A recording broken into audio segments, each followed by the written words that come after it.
اس وقت یہ ہے کہ اصل نماز یہی ہے، یہ سورہ فاتحہ۔ چنانچہ میں آپ کو حدیث سنا رہا ہوں جو صحیح بخاری میں بھی ہے، صحیح مسلم میں بھی ہے، جامع ترمذی میں بھی ہے، سنن ابی داود میں بھی ہے، سنن نسائی میں بھی ہے، اور بہت سی کتابوں میں موجود ہے۔ اور یہ عن عبادہ بن صامت رضی اللہ تعالی عنہ، حضرت عبادہ بن صامت سے ہے مرفوعا کہ حضور نے فرمایا لا صلاۃ لمن لم یقرأ بفاتحۃ الکتاب، اس شخص کی کوئی نماز نہیں ہے جس نے کہ سورہ فاتحہ کی تلاوت نہیں کی۔ اب اس سے ہمارے ہاں ایک بڑا اختلاف پیدا ہوا، وہ نوٹ کر لیجئے۔ ایک رائے یہ ہے آپ اگر علیحدہ نماز پڑھ رہے ہیں تو ظاہر بات ہے کہ آپ کو ہر رکعت میں خود پڑھنی ہی پڑھنی ہے سورہ فاتحہ۔ جب باجماعت پڑھ رہے ہیں اب کیا شکل؟ امام پڑھ رہا ہے سورہ فاتحہ تو کیا مقتدی کو بھی پڑھنی چاہیے؟ اس حدیث میں جو الفاظ کی شدت ہے اس کی بنا پر رجحان یہ ہوتا ہے کہ یقیناً اس صورت میں ہر شخص کو لا صلاۃ لمن لم یقرأ بفاتحۃ الکتاب، جس نے کہ فاتحہ کی تلاوت نہیں کی، قرأت نہیں کی، اس کی کوئی نماز ہی نہیں۔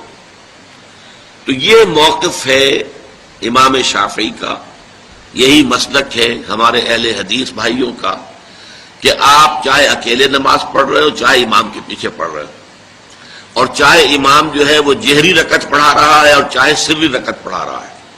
خاموشی والی رکعت سورہ آپ کو معلوم ہے کہ نماز جو ظہر اور عصر کی ہے تو چاروں رکعتیں جو ہے وہ سری ہیں، مغرب کے اندر آ کر دو جہری ہیں ایک سری ہے، عشاء میں آ کر دو جہری ہیں دو سری ہیں، سورہ اور نماز فجر کے اندر دونوں جو ہیں وہ جہری ہیں۔ تو چاہے جہری ہو چاہے سری ہو، آپ کو بھی لازماً جو مقتدی ہے اسے بھی سورہ فاتحہ پڑھنی ہوگی۔ اب اس کے لیے انہوں نے یہ طریقہ جو ہے تلقین کیا ہے کہ امام تیزی سے نہ پڑھے، رک رک کر پڑھے الحمدللہ رب العالمین، اس کے بعد اتنا وقفہ دے دے کہ جو مقتدی ہے وہ بھی کہہ لے اپنے دل میں یا اب پڑھ لے الحمدللہ رب العالمین الرحمن الرحیم۔ تو یہ رک رک کر پڑھنا، خاص طور پر اگر آپ کو موقع ہوا ہو کسی اہل حدیث امام کی امامت میں نماز ادا کرنے کا تو آپ دیکھیں گے کہ بڑا فرق ہے۔ ہمارے جو حنفی امام الحمدللہ رب العالمین الرحمن الرحیم مالک یوم الدین ایاک نعبد و ایاک نستعین، چار آیتیں جو ہیں وہ بھی ایک ساتھ میں پڑھ جائیں گے، لیکن یہ کہ عام طور پر جو اہل حدیث حضرات ہیں وہ رک رک کر ٹھہر ٹھہر کر پڑھتے ہیں، ترتیل کے انداز میں پڑھتے ہیں۔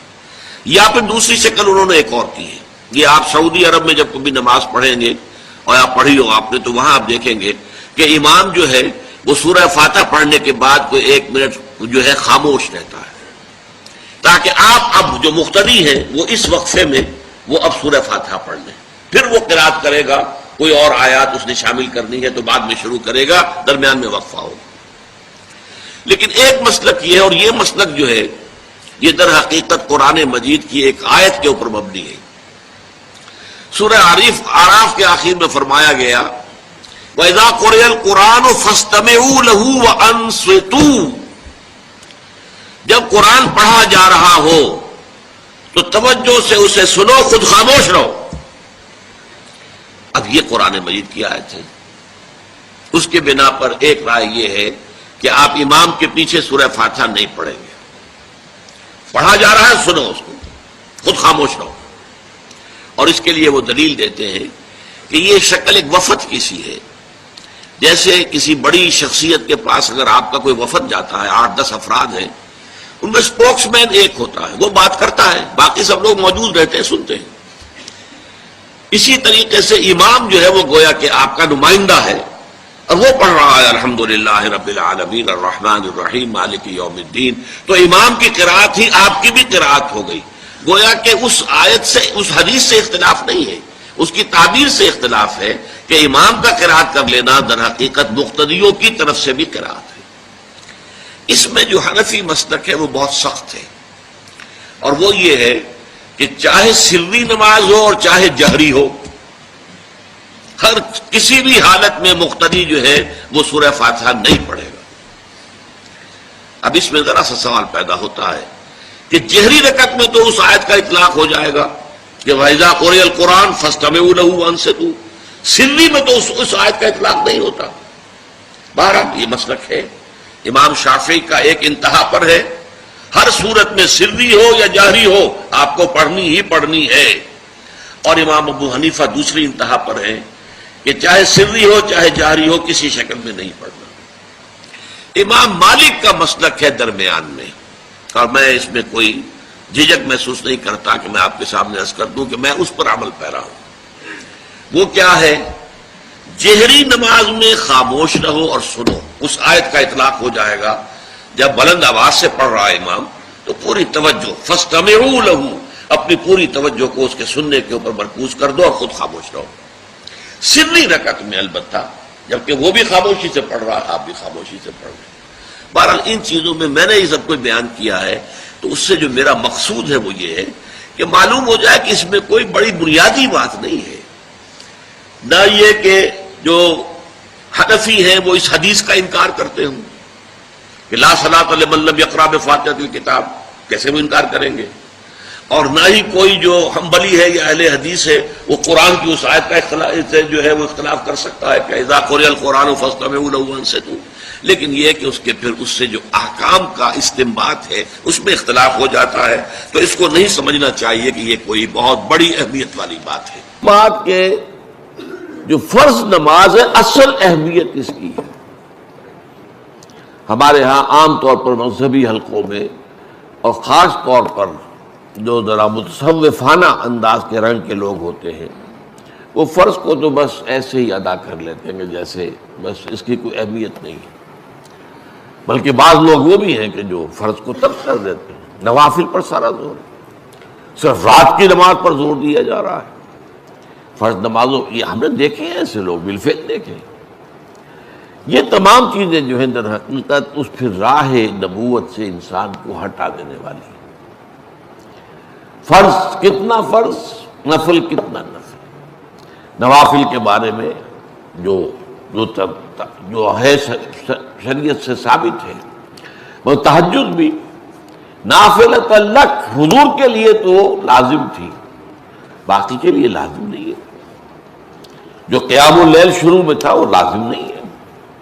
ہاں رمضان مبارک میں اس کی تشویق ہے، ترغیب ہے، وہ خاص ایک مہینہ ہے، اس میں دن میں کھانا پینا جو ہے وہ حرام کیا گیا، تو رات کو 2/3 رات یا 1/3 کم سے کم 1/3 رات جاگو اللہ کے قرآن کے ساتھ، اللہ کی کتاب کے ساتھ۔ تو یہ اصل میں جو توازن ہے یہ جو ہے بہت ضروری ہے۔ ارأیت اذا صلیت الصلوات المکتوبات، حضور آپ نے دیکھا، غور فرمائیے کہ اگر میں جو فرض نمازیں ہیں وہ ادا کر لوں۔ اب مثلا ایک حدیث مجھے اور یاد آئی، فرض نماز کی اہمیت کو بیان کرنے کے لیے حضور نے فرمایا جس شخص نے عشاء کی نماز بھی جماعت کے ساتھ ادا کی اور پھر فجر کی نماز بھی جماعت کے ساتھ ادا کی، اس کے لیے پوری رات کا قیام لکھ دیا جائے گا۔ فرض کی یہ اہمیت ہے۔